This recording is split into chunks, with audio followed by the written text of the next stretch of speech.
¿Qué tal amigos? Buen día. Yo soy Israel Cano. Estoy aquí este día con ustedes a través de el Centro Cultural Atarazanas del Instituto Veracruzano de Cultura que preside nuestro amigo el Centro Cultural Francisco Morán. Vamos a tener esta charla hoy sobre arquitectura de Veracruz, en particular sobre la arquitectura religiosa como parte del paisaje urbano. Este tema es para mí muy interesante, dado que desde hace tiempo he desarrollado unas investigaciones que nos permitieran conocer más a fondo cuáles son las características de este patrimonio, claro, diferenciándolas del patrimonio de otras regiones de México, ¿no? México es un país tan amplio, tan grande, que tiene una diversidad cultural y bueno, la idea de este trabajo es poner, digamos, en primer lugar, ante toda nuestra comunidad veracruzana, pues los edificios que son parte de nuestro legado hacia México y pues nuestras futuras generaciones. De aquí de fondo voy a poner algunas imágenes que vayan un poco acompañándonos en esta charla, también para que no sea un poco tediosa, ¿no? A veces cuando habla uno mucho, pues es un monólogo y pues realmente no podemos tener este contacto en este momento por la situación que hoy vivimos. Espero que digamos en el proceso de edición que nos apoye el Centro Cultural Atarazanas podamos poner algunas imágenes que acompañen más esta presentación y que la hagan más emotiva y más eh, accesible o interesante para todos ustedes. Bueno, pues antes de nada decir que bueno, tenemos una imagen de fondo de Veracruz en el siglo XIX, cuando todavía se reconoció una imagen de estas ciudades coloniales, donde los elementos de torres y cúpulas conformaban una parte importante del paisaje, ¿no? Este paisaje era, digamos, resaltar estos elementos importantes como hitos, nodos, que eran las iglesias, ¿no? Había, digamos, en Veracruz 9 edificios religiosos, eh, entre templos, capillas, conventos, de los cuales actualmente hemos perdido una cantidad de ese patrimonio. Sin embargo, contamos todavía con muchos elementos de gran valor que procuremos tratar de rescatar. Bien, procedo que el estudio, digamos, en general se basa al tema de Veracruz, del puerto de Veracruz.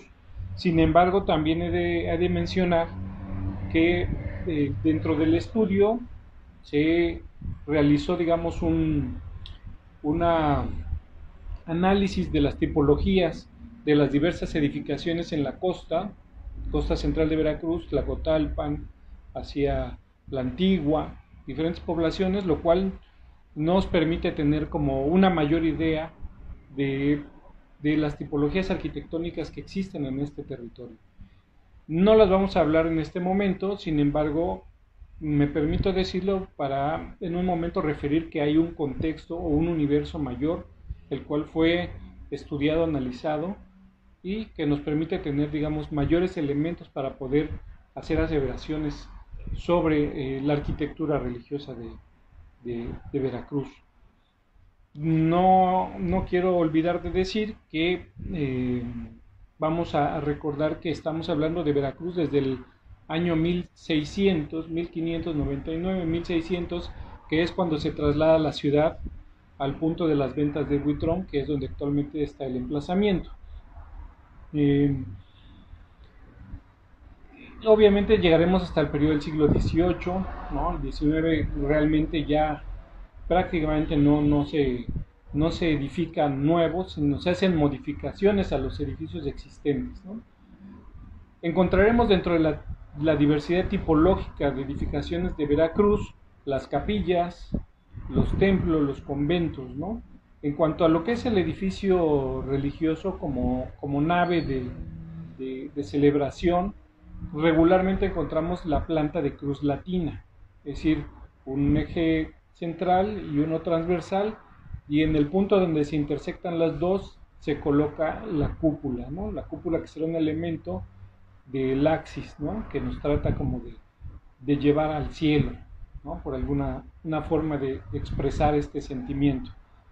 Eh, lo veremos tanto en los conventos, como por ejemplo San Francisco, Santo Domingo, ¿no? Y en la misma parroquia de la Asunción, eh, las capillas del Cristo del Buen Viaje y la capilla de la Divina Pastora.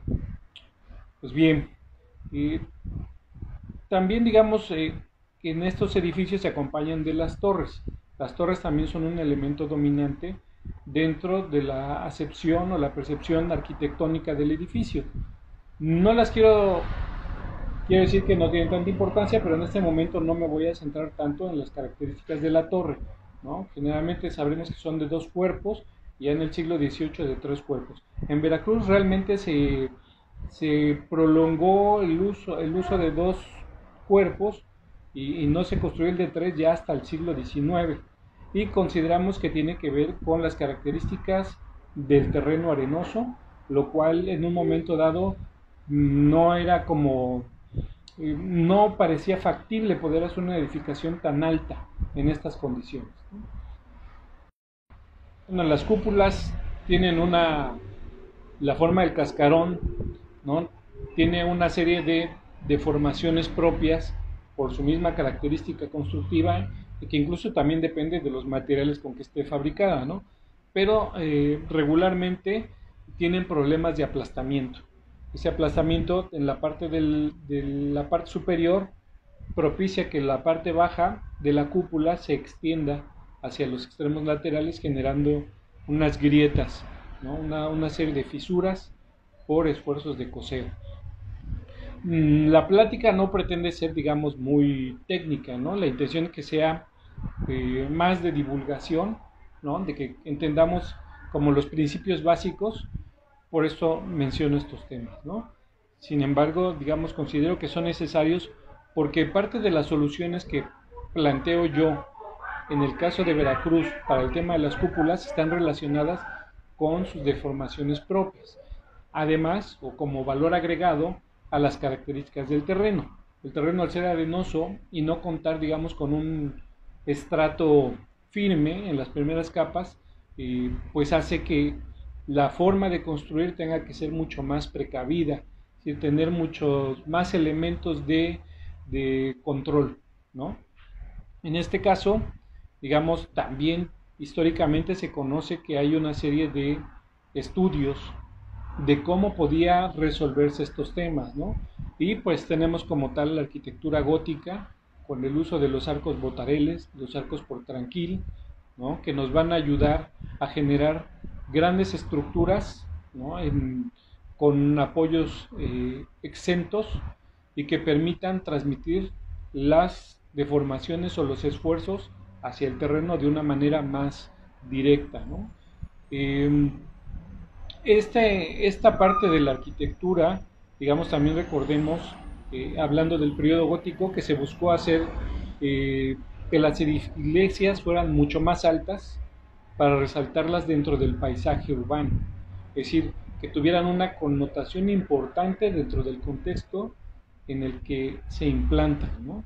Sí, la iglesia siempre tuvo un poder importante, y bueno, pues siempre trataba de demostrarse con una jerarquía o una posibilidad arquitectónica. En este caso, digamos, vamos a encontrar en el tema de Veracruz que tenemos este esquema de reforzamiento para las cúpulas a través de arcos botarel, ¿no? En el caso, por ejemplo, de la capilla del Cristo del Buen Viaje, tenemos arcos que están más o menos colocados al 65 grados en la parte superior de la bóveda, donde se generan estos aplastamientos o donde comienza la generación de aplastamientos producto de una deformación típica, ¿no? Podríamos decir.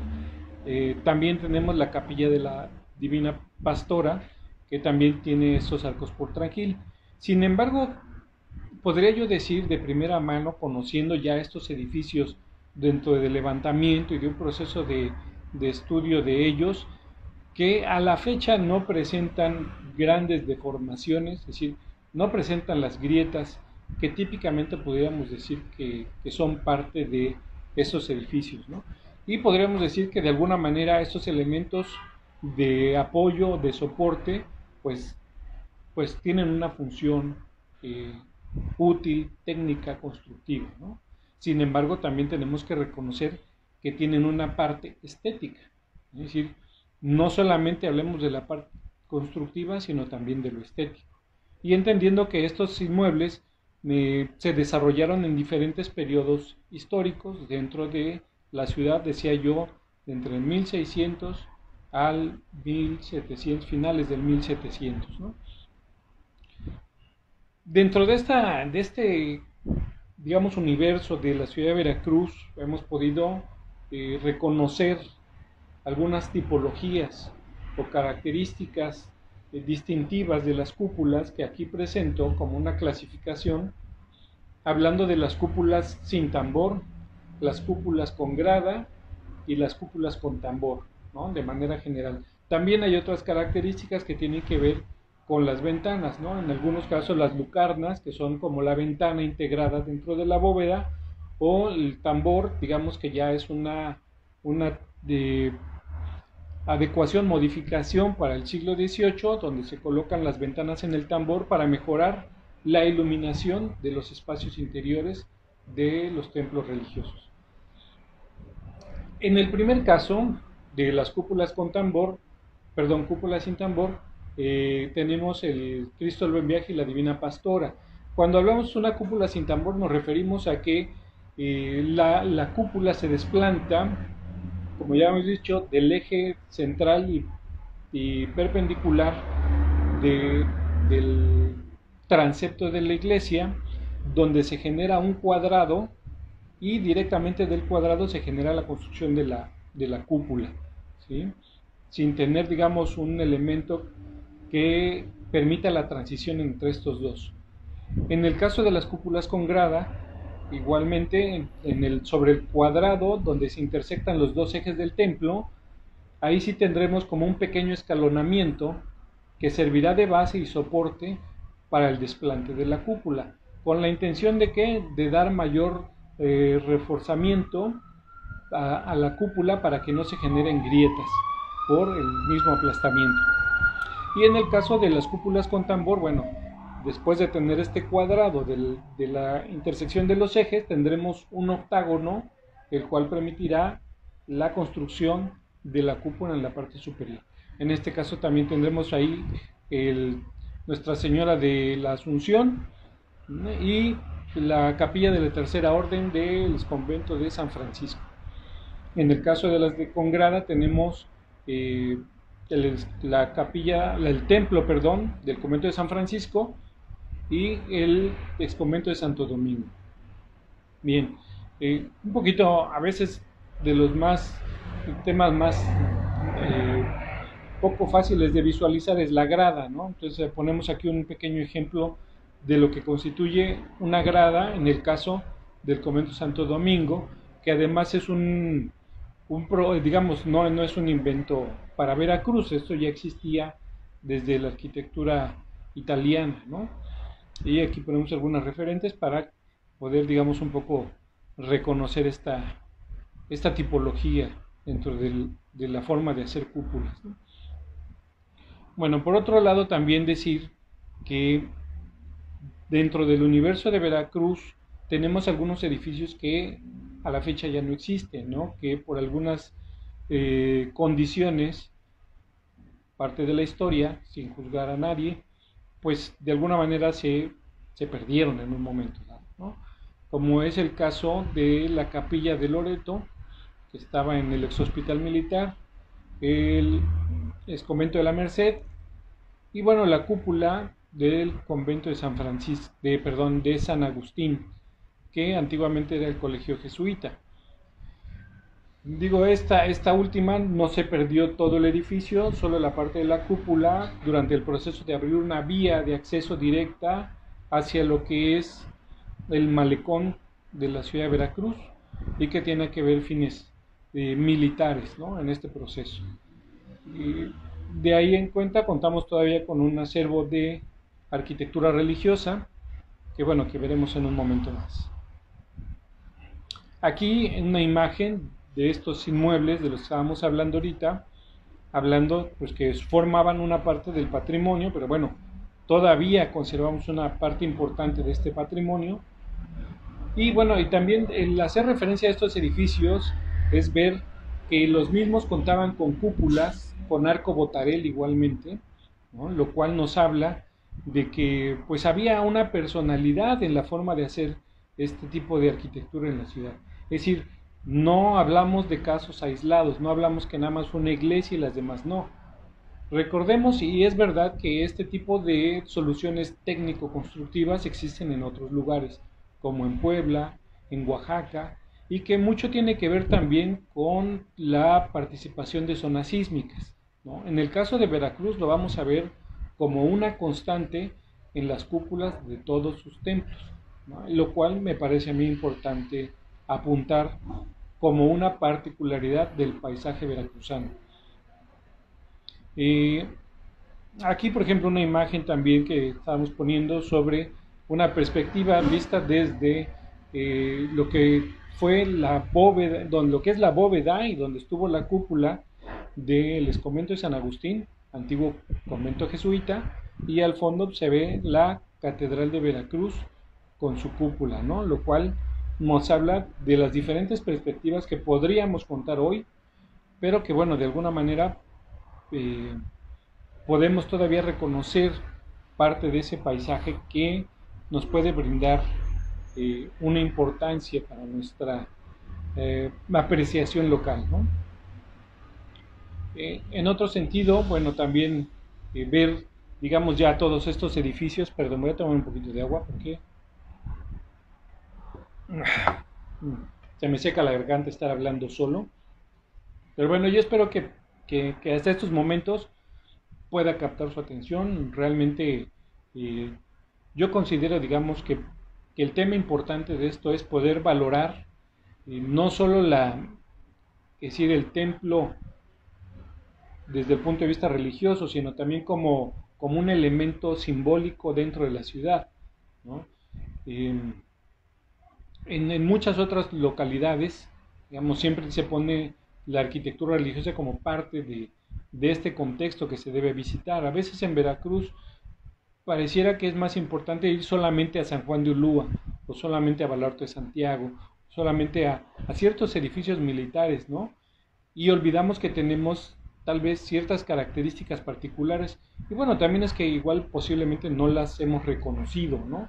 Por eso también la intención de la charla es reconocer, digamos, estas cualidades que tenemos dentro de nuestra arquitectura y poder generar, digamos, un producto, ¿no? Un producto que está ahí, que es nuestro, que tal vez no lo hemos vislumbrado con todas sus apreciaciones y que, bueno, ponerlo en un primer lugar, ¿no?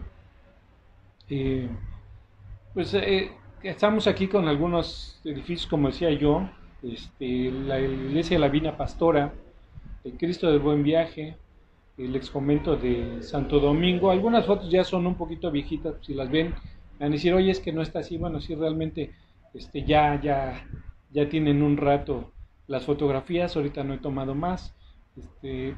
Pero bueno, ahí tenemos también el edificio de la cúpula de la Tercera Orden, la Catedral de Veracruz y San Francisco de Asís, el ex convento, hoy hotel. Bueno, yo realmente mi idea es un poco eh, poder eh, dejar, digamos, en este tema de conocimiento eh, para ver qué pudiéramos nosotros más explotar de esta arquitectura, ¿no? Aquí en esta imagen que a mí me gusta mucho y que tomó un amigo, Martín Bautista, eh, es esta imagen donde se aprecia una parte de ese paisaje, ¿no?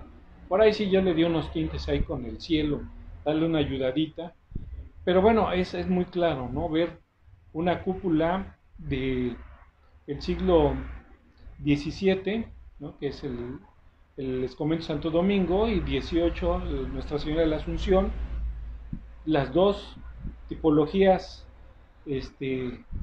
digamos, entran dentro del tema del uso de arcos botarel con diferentes percepciones. La primera con la grada, la segunda con el tambor, ¿no? Podemos entender, digamos, que hay un proceso de evolución, un proceso de transición, es decir, la arquitectura no se queda simplemente como en una época se produce todo igual, ¿no? Sino cada quien le imprime su propia personalidad. Y en ese sentido también hemos de decir que, por ejemplo, el convento Santo Domingo, estamos hablando de dominicos, ¿no? También tenemos franciscanos aquí en la localidad, jesuitas, agustinos, digamos, hay una diversidad, digamos, de asociaciones religiosas que en su momento construyeron y que cada una tenía su propia personalidad, su forma de hacer las cosas. Sin embargo, en todos los casos, esta integración de los arcos botarel fue una constante. Y que bueno, parte de esta aseveración que yo hago es que tiene que ver precisamente con tener, digamos, un apoyo para evitar deformaciones mayores que pudieran darse por causas del terreno arenoso. Es decir, el terreno arenoso es difícil de construir, digamos, actualmente seguramente los ingenieros podrán decir que es mucho más fácil porque contamos con una tecnología diferente, contamos con un capital económico diferente y bueno, eso permite, como ahora se están haciendo edificios muy altos en el centro y que bueno, digamos que haya desarrollo, pero también no dejemos de lado que el desarrollo no solamente está en lo nuevo, sino el desarrollo también está en nuestro pasado, ¿no? Sabiendo utilizar nuestro pasado. Todos conocemos grandes ciudades de Europa, ¿no? De mismo América Latina, que ponen en primer lugar sus raíces, sus antecedentes, ¿no? Obviamente tenemos gastronomía, tenemos música y también tenemos una arquitectura importante y que en este sentido debemos explotarla, darle un lugar y poder utilizarla para nuestro beneficio, ¿no? Y no hablo con fines mercantilistas, porque a veces pudiera pensarse que todo lo podemos vender, ¿no? Recordemos que hay casos muy graves que a veces afectan a las localidades donde hay un turismo muy fuerte, ¿no? Hablemos un poco de Tlacotalpan, ¿no? Que tiene fechas donde pues para los habitantes es muy difícil estar ahí, para los mismos veracruzanos el carnaval también es muy complicado y bueno, si hacemos una propuesta muy clara, muy equilibrada en cuanto al uso de nuestro patrimonio, en la forma en que debemos expresarlo, interpretarlo y darlo a conocer, podemos tener un logro adecuado, ¿no?